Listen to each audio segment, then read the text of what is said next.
Yes. And also, before we go forward, I will ask you.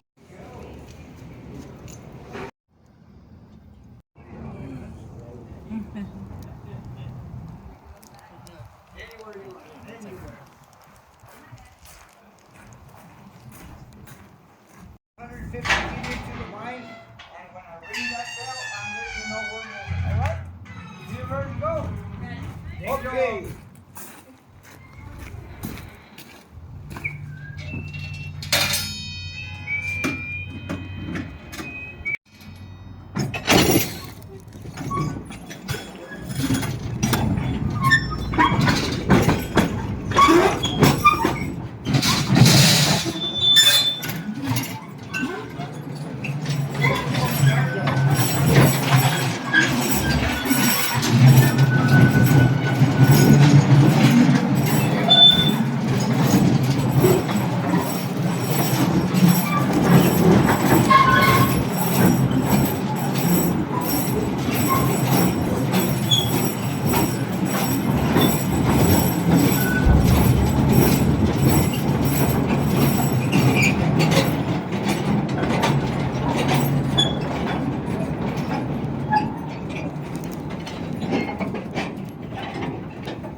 Well, folks, I hope you all enjoyed your tour.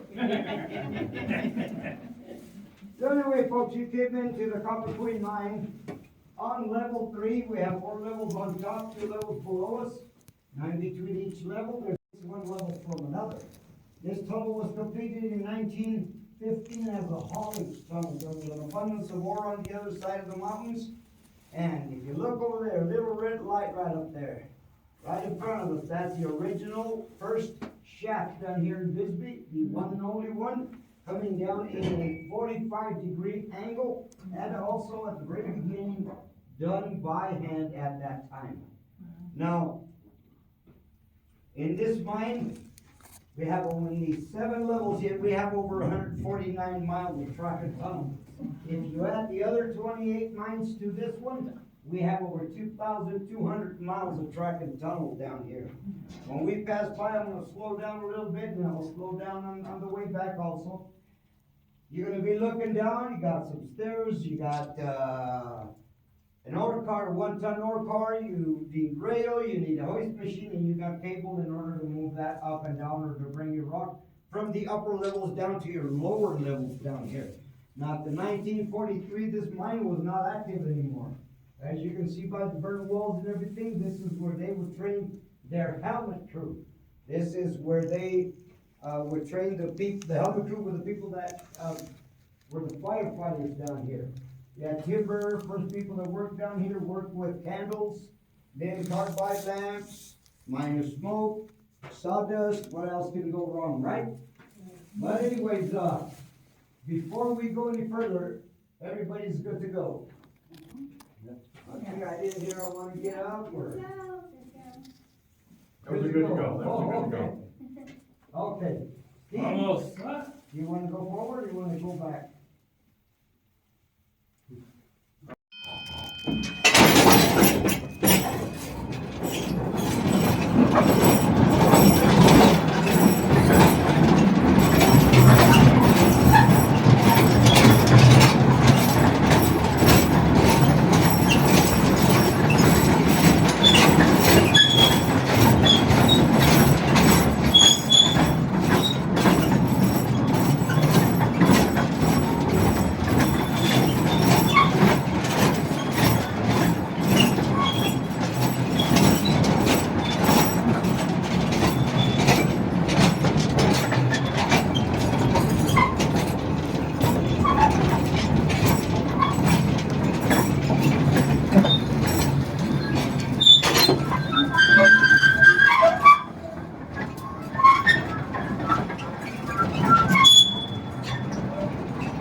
Okay, like I mentioned before, we have 36 stairs to go up to the slope, so if you can, follow me upstairs. You said you were gonna carry me? Of course, come on. Take a bag ride, come on. Yeah. Stay here anyway. Look at the thickness of it.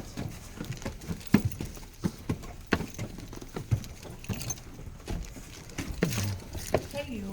I'll do it, yeah. I don't need help.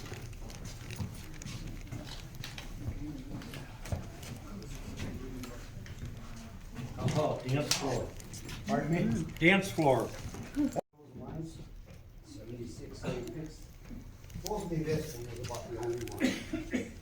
But in the 70s, they had a shortage, prices, housing, boom. So that caused. What's his name? His name is Jose. Oh, say, can you see? Timbers like that, we built in the engineer corps of the army, timber trestle bridges. For the mining down here, because it's a moist timber. It can take the weight when there was a cave in on top of you, because that's what you would set up when you are going to be doing your drill cracking noises, to where it's gonna give you time to get out of there. So they built this over every Well, hole. if you look, there's a picture right there. You can see it's not only one floor, you could be going up, now that site right there, that represents the mountain right in here that you're going into, right there, see? That's how you would work at that time. Did they have cave-ins very often? There's no. And, the first, drills were called widowmakers. This one right here, now you can see this one's got air only. That was the problem with the first one. That's all it had was air. Now, if you added water on it right here, goes into your chamber at the end of your bed. It's got a little hole where you're drilling.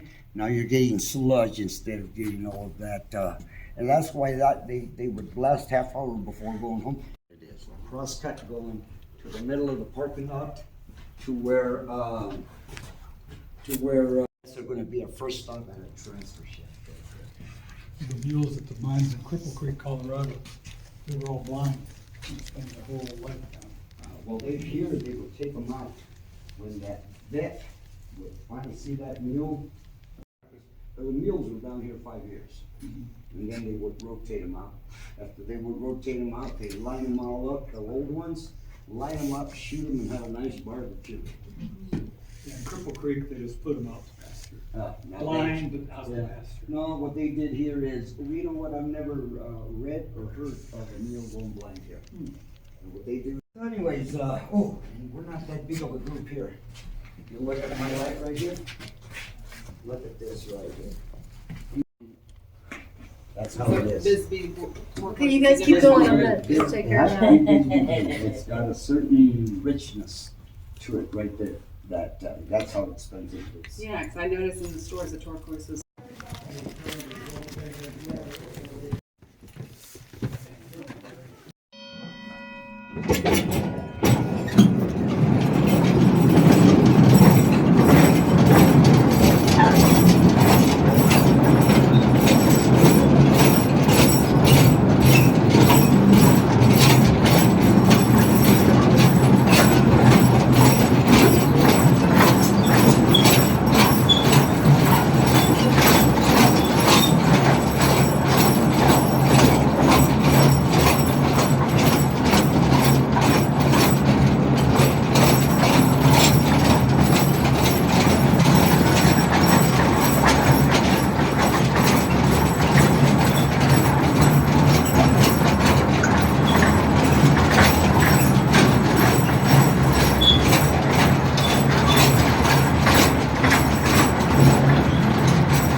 rod.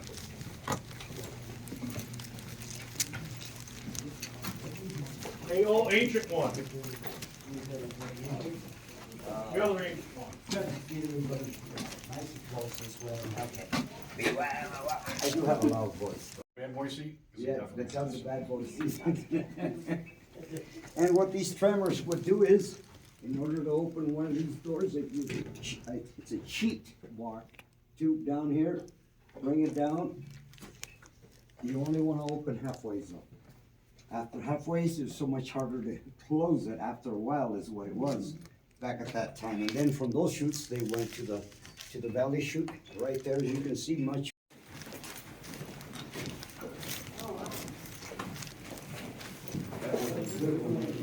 That was the best one right there. We called that, miners called that the Cadillac.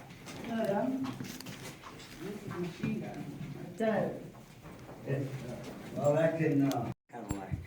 You come down here, please. Well, I'm just gonna show you the blasting pattern that was used. Leave me. And anyways, that right behind you, as you can see, is a cage. Every level has a bell, and you can see that bell right there. That's how that cager communicates with that hoist engineer at the top of the mountain. And, young lady, you wanna pull on that cord right there? Jackhammer drill, whatever you wanna call it. Anyways, ore deposit is what it was, like a little, it was a shaft. 1925, old Joe was one of the timbermen, burned his name in there with a carbide lamp, and it's been there ever since. And we hope that stays there another 100 years, if the tours are going on for another 100 years. That falls, well, I always mention Joe there. So.